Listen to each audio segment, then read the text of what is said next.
नमस्कार दोस्तों, आज हम बात करने वाले हैं फायर पंप सिस्टम के बारे में।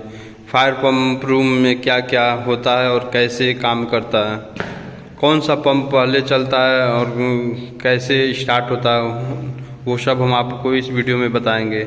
और अगर आप भी MEP इलेक्ट्रिकल और HVAC संबंधी वीडियो देखना चाहते हो तो वीडियो में आगे आप बने रहिए। तो चलिए वीडियो को स्टार्ट करते हैं। फायर पंप सिस्टम बिल्डिंग का इमरजेंसी सेफ्टी सिस्टम है। जब फायर अलार्म एक्टिव होता है या स्प्रिंकलर लाइन में प्रेशर ड्रॉप होता है तो पंप ऑटोमेटिक स्टार्ट हो जाता है। इसका काम है कि स्प्रिंकलर को वाटर देना और हाइड्रेंट यानी जहाँ पे होस्टिल में प्रेशर को मेंटेन करना, यानी कि जब पाइपलाइंस में प्रेशर ड्रॉप होगा तो फिर ये पंप ऑटोमेटिक स्टार्ट होकर के प्रेशर मेंटेन करने का काम करेगा। तो फिर बात आता है कि फायर पंप रूम में क्या क्या इंस्टॉल होता है।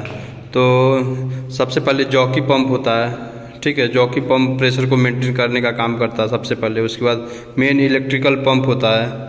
मेन इलेक्ट्रिकल पंप होने के बाद फिर उसके बाद डीजल पंप होता है। ये 3 पंप होता है जो प्रेशर को मेंटेन करने का काम करता है। ये जॉकी पंप है आपका, हम आपको दिखाएंगे हेडर, फायर के हेडर में कितना प्रेशर मेंटेन हुआ है। तो अभी फायर के हेडर में 161 प्रेशर मेंटेन है, ठीक है। और इसका ये जॉकी पंप का पैनल है, इसमें कटिंग होगा जॉकी पंप 160 पे, यानी जब प्रेशर 160 से डाउन जाएगा तो फिर जॉकी पंप ऑटोमेटिक स्टार्ट आएगा। अभी हेडर में आप 161 का प्रेशर है, इसलिए अभी जॉकी पंप ऑफ है और 175 पे जाकर के ऑटोमेटिक पंप ऑफ हो जाएगा, ठीक है। ये आपका जॉकी पंप का पैनल है। और इसके बाद हम आपको इलेक्ट्रिकल पंप दिखाते हैं। ये इलेक्ट्रिकल पंप है हमारा, ये इलेक्ट्रिकल पंप है और इलेक्ट्रिकल पंप का पैनल ये है। इस पर भी ऑलरेडी आप देख पा रहे हो, इस पर भी ऑलरेडी कट इन लिखा 145, यानी जब प्रेशर 145 से प्रेशर डाउन जाएगा तो फिर ये इलेक्ट्रिकल पंप ऑन आएगा। और जब कट ऑफ कब होगा 175 पे, जब प्रेशर 175 रीच कर जाएगा हेडर में तो फिर ये ऑटोमेटिक इलेक्ट्रिकल पंप ऑफ आ जाएगा। ये हमारा इलेक्ट्रिकल पंप का पैनल है, आप देख सकते हो। अब हम आपको डीजल पंप दिखाएंगे। ये डीजल जनरेटर है, ठीक है। ये 6 सिलेंडर का जनरेटर है जो एक पंप से कनेक्टेड है, ठीक ना। ये इसका कंट्रोल पैनल है जिसमें 165 का प्रेशर, हेडर में प्रेशर 165 दिखा रहा है। और इसमें भी cut in and cut off होता है। ये स्टार्ट होगा जब 130 से प्रेशर लो जाएगा तो फिर ये स्टार्ट होगा और बंद होगा 175 पे, ठीक है। इसका ये सिलेक्टर स्विच है ऑटो एंड हैंड का, भी ऑटो मोड में है।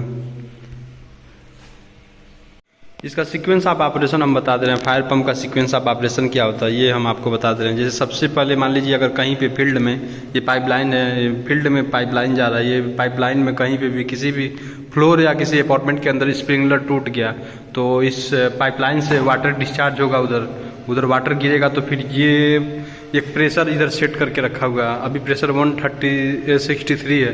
ये जब ये इसका स्टार्टिंग पॉइंट इधर 160 है और ये 160 से जब प्रेशर पाइपलाइन में ड्रॉप होगा तो फिर ये जॉकी पंप को कमांड देगा। जॉकी पंप ट्राई करेगा मेंटेन करने का। अगर पानी ज़्यादा डिस्चार्ज हो रहा है या ज़्यादा गिर रहा है तो फिर उसके बाद कमांड आएगा इसको, ये इलेक्ट्रिकल पंप को, इलेक्ट्रिकल मोटर को, ठीक है। तो फिर ये 145 से जब प्रेशर लाइन में पानी ड्रॉप होगा जल्दी तो फिर 145 पे ये इलेक्ट्रिकल पंप स्टार्ट होगा और ये ट्राई करेगा मेंटेन करने का। अगर by the way power loss हो गया इलेक्ट्रिकल पंप का या उससे भी और भी ज़्यादा वाटर से उधर डिस्चार्ज हो रहा है, वाटर ड्रॉप हो रहा है तो फिर ये 130 से प्रेशर जब उधर डाउन जाएगा तो फिर तुरंत ये डीजल इंजन स्टार्ट हो जाएगा। तो यही इसका सीक्वेंस ऑफ ऑपरेशन होता है। पंप मिल के एक साथ हेडर में प्रेशर मेंटेन करेंगे, ठीक है। और जो हेडर मैं बोल रहा हूँ आपको बार बार, हेडर ये इसका हेडर है। हेडर इसको क्यों बोलते हैं, जैसे कि आप देख रहे हो ये पाइपलाइंस है, इसी में सब पाइप कनेक्टेड है। जैसे ये डीजी का है तो डीजी का भी डिस्चार्ज लाइन इसी पाइप में कनेक्टेड है। और ये जॉकी का है तो जॉकी का भी आप देख रहे हो नीचे से आके इसी लाइन में कनेक्टेड है। और ये इलेक्ट्रिकल का है तो इलेक्ट्रिकल का डिस्चार्ज लाइन ये है, ये भी इसी पाइप में कनेक्टेड है। और तीनों एक ही पाइप में कनेक्टेड है। कनेक्टेड होते हुए ये फील्ड में चला जा रहा है। तो इसी को आप हेडर बोलोगे। ये हेडर में एक प्रेशर मेंटेन करके रखना होता है, जो 160 सेट पॉइंट है। 160 से डाउन जाएगा तो तुरंत जॉकी स्टार्ट होगा, 145 से डाउन जाएगा तो इलेक्ट्रिकल स्टार्ट होगा, फिर 135 से डाउन जाएगा तो जनरेटर स्टार्ट होगा। Thank you for watching.